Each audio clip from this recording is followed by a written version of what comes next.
The level we're playing here is called Contact. That's the first level of the game. So you land on the island in a nice tropical jungle. You get to fight the Koreans. You get the first few hints about what's going on the island, that there's something weird happening. It's not only the Koreans you fight against.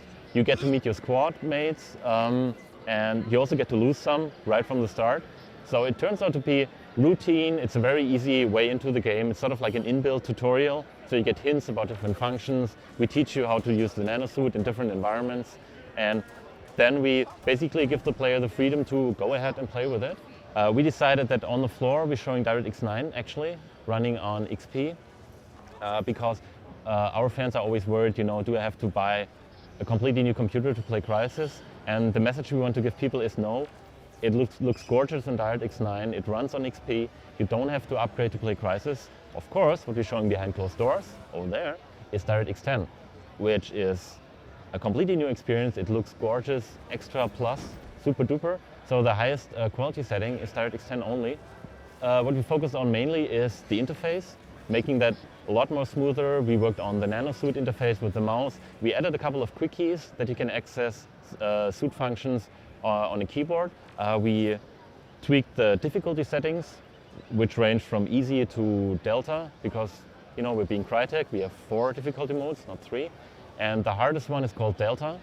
And that's something our fans wanted. They wanted like a real hardcore mode where you have no crosshair. The enemies only speak North Korean, not English. So you have no clue what tactics they're shouting to each other. We made easy a lot easier, added a lot more safe spots like checkpoints. And that's the thing we're reacting with the feedback we get from focus tests, which we do a lot. And we always go back to the game and challenge ourselves, challenge the game, say, is it really good enough? Is this exciting? Is it easy enough? Is it too easy?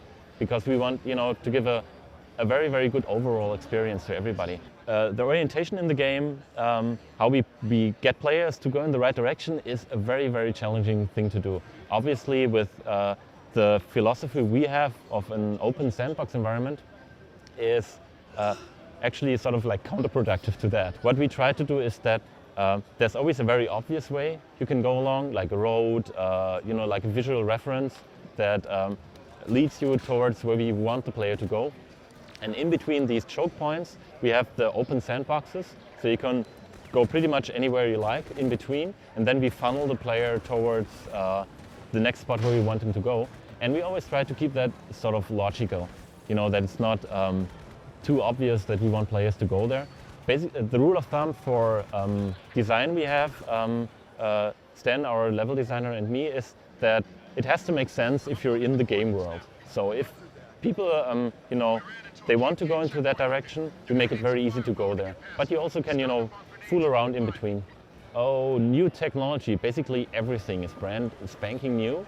We're very proud of that. Crytek has always been very technology happy. We've always been early adopters. Like DirectX 10, we were one of the first ones to play around with DirectX 10 back in the day. We were one of the first ones to start playing around with advanced physics back in the day with Far Cry.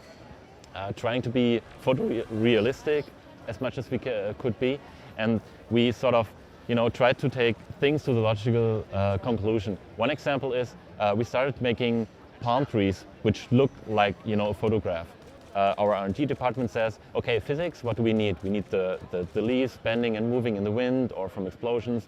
Then we decided, hey, let's make the tree breakable.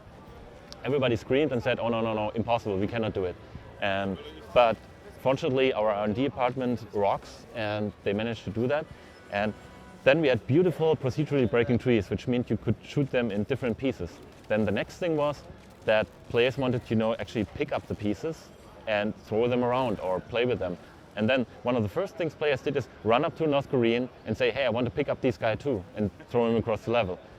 And a collective sigh went through the studio, and everybody said like, oh my God, what have we started? But then we did that, and that's something we really like to do, that we set ourselves a task and then follow it through to the tiniest little detail. We're very proud of the detail, the level of detail we managed to put into everything. It's graphics, it's technology, in design, in AI, we always try to push the boundary a bit further.